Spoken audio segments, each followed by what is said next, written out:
Dust गुंड पाई जनजीवन अस्तव्यस्त। जातीय राजपथ को गाँ दांड भावी नहीं ट्रलर मालिक। नुआगाँ अंचल धूलिधूसरमय, प्रशासन नाहिरे जड़ा तेल पकाई निद्रा। देखिए हम बड़े गाड़ी जो ट्रेलर है उनके ड्राइवर से पूछेंगे ऐसे क्यों होता है। भैया जी, यहाँ जो डस्ट इतना आता है, गाड़ी लेकर आप जाते हैं, ये जो रोड में डस्ट ज्यादा हो जाते हैं, यहाँ का लोग बहुत परेशान होते हैं, तो इसके लिए आप क्या कहेंगे? इसके लिए बोलेंगे सब सफाई होना चाहिए, पानी भी मारना चाहिए। पानी मारना चाहिए, अगर डस्ट गिर जाता है तो पानी मार देने से अच्छा हो जाता है। तो ये कौन करेगा? अभी सड़क विभाग वाले जो सड़क विभाग वाले करेंगे, लेकिन आप जो लेकर जाते हैं, आप अच्छी तरह से लेकर जाते हैं ढंग के? मैं सेफ लेके जाता हूँ, सेफ लेके जाता हूँ बांध के। लेकिन एक तो गाड़ी है ऐसे भी जो अच्छी तरह से नहीं लेते, जो डस्ट गिर जाता है, तो इसके लिए आप क्या कहेंगे? वो अच्छी तरह से सेफ से बांध के लेके जाएं और तिरपाल को ढक के लेके जाएं ताकि माल न गिरे, न माल उड़े। आप यहाँ जो डस्ट लेके जाते कहाँ लेके जाते हैं? नयागढ़ जाते। नयागढ़ जाते जो बाईपास में। जय जगन्नाथ, निर्भीक न्यूज को स्वागत करुची।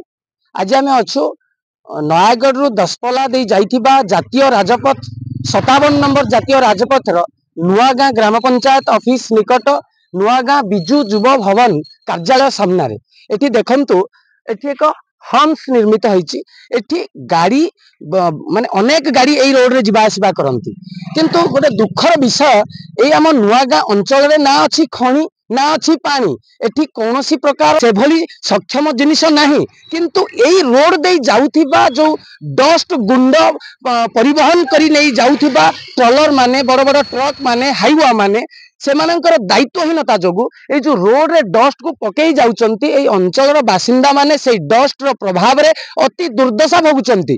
समस्तंकर निश्वास प्रश्वास नबारे असुविधा होउची, श्वासक्रिया रे असुविधा होउची। ए अंचल धूली धूसरित हेई जाउची। ए अंचल रे जदि कोनोसी प्रकार रोजगार रो माध्यम नाही खणी को नै की, तेबे से जो हाईवा जाउची, से जो ट्रलर जाउची, एई अंचल देई जाउची। एई अंचल देई जिबा बेले सरकारी नियम अछि जे कोनोसी आपण बड़ परिवहन गाड़ी नै जांतु, सेइतरे आपण कोन ट्रांसपोर्ट करंतु, ताको सठिक भाबरे घोड़ेइबे एवं ठीक भाबरे नै की जिबे, जेमिति साधारण जनतांकर असुविधा हो नाही।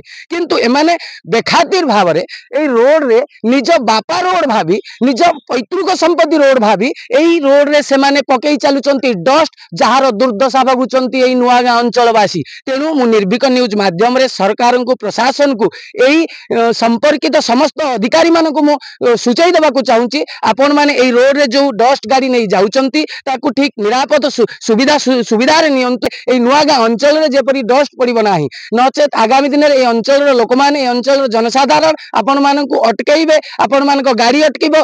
आपण मानकू मु जणे देबाकू चाहबे, जेउ अंचल रे एई गाड़ी जाउची ताकू विरोध करंतु। डस्ट जिए की गाड़ी नउची से किपरि सुरक्षित भाबरे जेमिति लोकंक ऊपर प्रभाव न पड़िबो, सेही व्यवस्था करी गाड़ी नियंतु। जदि एपरि न हुए तबे आगामी दिन रे जन आंदोलन वृद्धि पाइबो, ए अंचलवासी निहाती भाबरे विरोध करिवे। तो माने हमरो जो रोड रे एमती धूली होउची गाड़ी करूचंती, ए नै कोन कहबे आपण?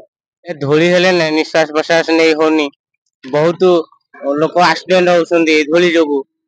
आउ रोड सब खाल डिबा मध्ये होउची, मांझी गाड़ी सब गाड़ी आसुची ना। तो ए नै कोन कहबे सरकार को? जहाल मत सब जो जिनस जाउची घोड़े की नबा कथा निहाय दरकार ना, नौ नाहंती नाई किंतु खोला किए पचारुची।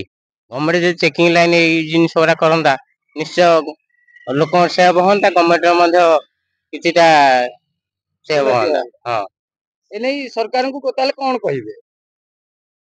ई सुविधा निहाय दरकार, चेकिंग करे निहाय दरकार। चली बुझिबा, जने ड्राइवर भाई जाउचंती रास्ता दे, से कोन कहबे नै भाई कोन कहबे एमती धूली उडुची, ए नै कोन कहबे आपण?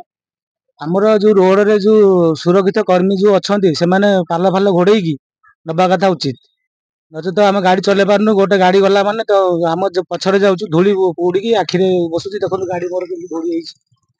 आउ पाल फाल बांधी की जने ड्राइवर आपण जानिचंती बड़ बड़ गाड़ी उडा केमती नबा कथा, तो से माने कोन ठीक रे नउचंती? नाय नाय, से पाल जो बांधुछंती गोटे गोटे फाल चिरा रहउछि, प्लस जो डाला रे संधा रे से दउ नाहंती, सब बस्ता बस्ता तो देबा कथा, किंतु आउ से दउ नाहंती। से साइड रे जो लीकेज अछि, जो पाउंस फाउंस जो बुहा होछि, डस्ट पाउंस आयरन सब गुंड गुडा पड़ी की सब धूली उडुछि।